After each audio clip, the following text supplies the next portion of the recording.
Olá pessoal, hoje falaremos, sobre a mineração no Brasil colonial. Como foi essa mineração, a partir de quê, de que forma, que resultou? Vamos falar hoje, tá bom? Então vamos lá. Muitas expedições, elas percorriam o interior do Brasil atrás, de recursos, atrás de entrar cada vez mais no interior brasileiro, né? Eram organizadas essas expedições por colonos ou também pela coroa portuguesa para explorar o território. Eles também tinham o intuito de capturar indígenas para escravizar e encontrar pedras e metais preciosos. O ouro e a prata estavam, na época, entre os principais indicadores de riqueza, de um país. Então, quanto mais ouro e prata, mais rico o país era. Além disso, o açúcar brasileiro vinha perdendo mercado, causando uma crise econômica, principalmente as Antilhas, vinham lá com um açúcar bem mais barato e o Brasil vinha perdendo mercados, né? E também teve a questão da expulsão dos holandeses, do Nordeste brasileiro, lá de Recife. Isso causou grandes problemas para o açúcar, né? Então, para resolver as dificuldades econômicas, a coroa portuguesa estimulou a procura de metais e pedras preciosas. Isso foi feito por meio de expedições exploradoras, como as entradas e as bandeiras, que já eram organizadas desde meados do século 16. As entradas elas eram expedições oficiais organizadas pelas autoridades portuguesas que partiam do litoral com o objetivo de explorar o interior. Eles tinham também a intenção de apresar e prender indígenas destinados à escravidão, porque nesse período a escravidão indígena ainda podia acontecer. Eles também tinham a intenção de procurar as minas e defender as áreas de produção açucareira contra ataques indígenas e invasores estrangeiros.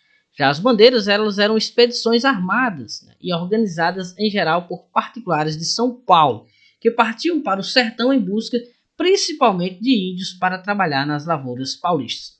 Havia também as bandeiras organizadas para combater indígenas, que eram conhecidos como sertanismo de contato.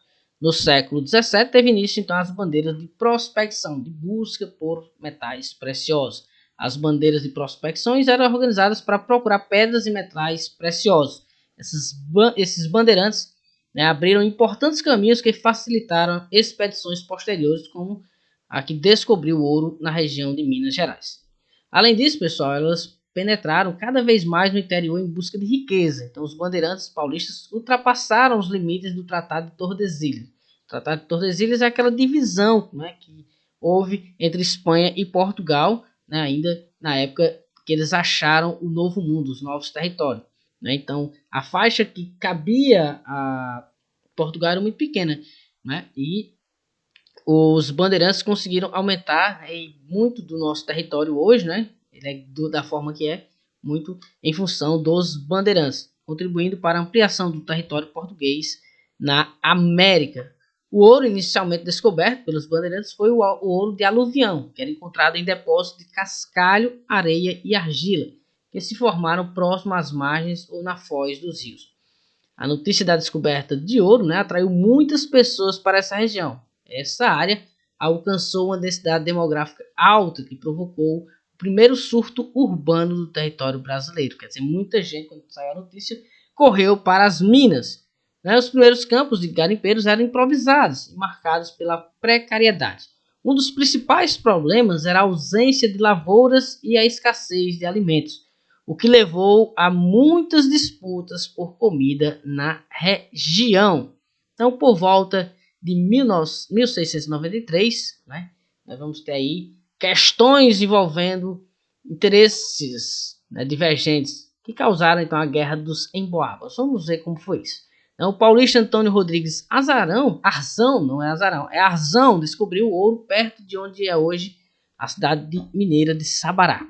Nos anos seguintes, foram descobertas novas minas de ouro, como as de Vila Rica, hoje chamada de Ouro Preto, daí o nome Minas Gerais.